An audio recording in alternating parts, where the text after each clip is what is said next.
salah satu buah roh adalah kemurahan. Katakan sama-sama kemurahan. Ya. Nah, saudara, ada sebuah kisah nyata. Ini terjadi di China, saudara. Seorang suami menggugat cerai istrinya.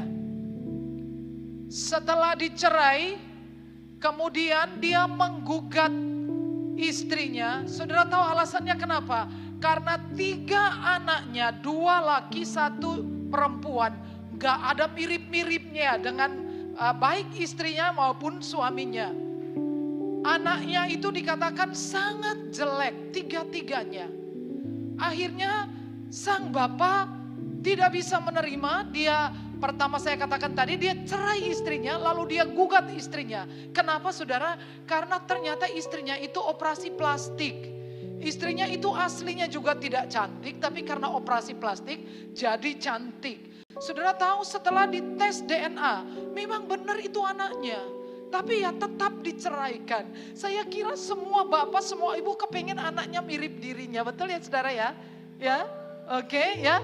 Nah saudara-saudara mungkin ingat dengan penginjil yang sangat terkenal, sangat dihormati, yang meninggal pada tanggal 9 Desember tahun 2019 yang lalu dalam usia 79 tahun. Namanya adalah Reinhard Bonnke. Banyak 9-nya ya saudara. Dengan lembaga pelayanannya berjudul All Nation for Christ.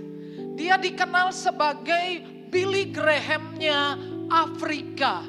Dan diklaim oleh lembaga pelayanan ini bahwa selama hidupnya dia telah memenangkan tidak kurang dari 79 juta jiwa bagi Kristus. Saya membaca sebuah buku saudara yang ditulis oleh Reinhard Bonnke. Dan saya menyimpan baik-baik kesaksian pribadi beliau. Beliau menceritakan suatu pengalaman ketika beliau itu pergi ke toko musik. Toko alat-alat musik. Dan hari menunjukkan waktu di mana karyawan istirahat untuk makan siang. Dan toko itu hanya dijaga oleh seorang kasir.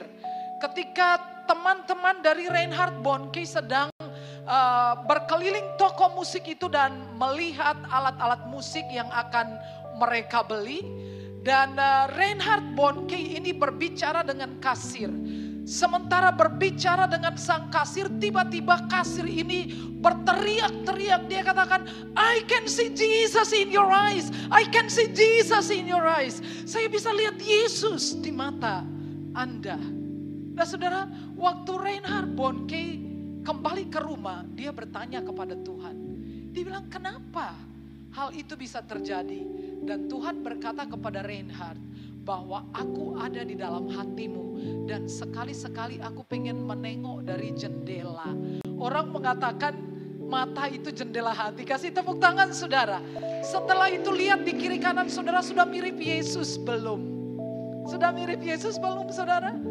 Kita harus mirip dengan Tuhan Yesus.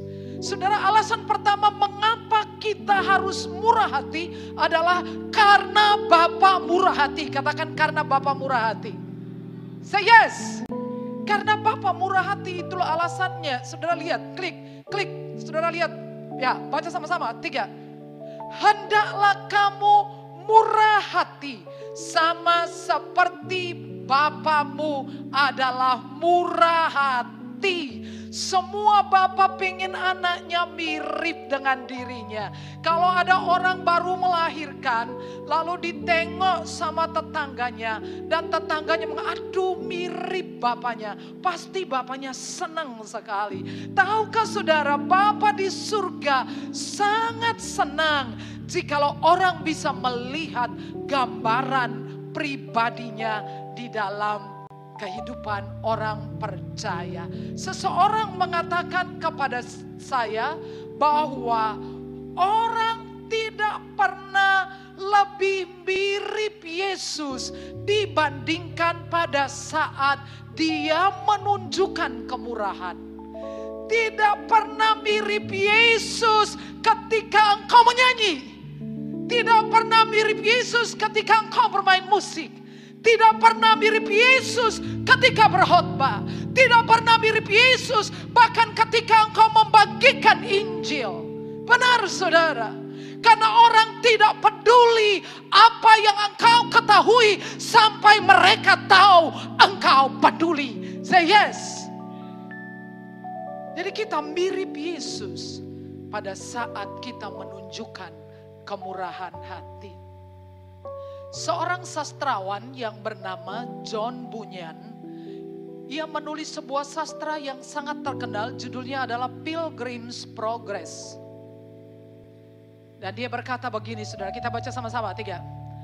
Anda belum hidup di hari ini jika belum berbuat baik kepada orang yang tidak bisa membalas perbuatan Anda. Sudahkah engkau berbuat baik hari ini?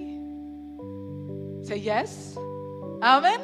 Kalau belum berbuat baik kepada orang yang tidak bisa balas perbuatan saudara, maka saudara belum hidup di hari ini.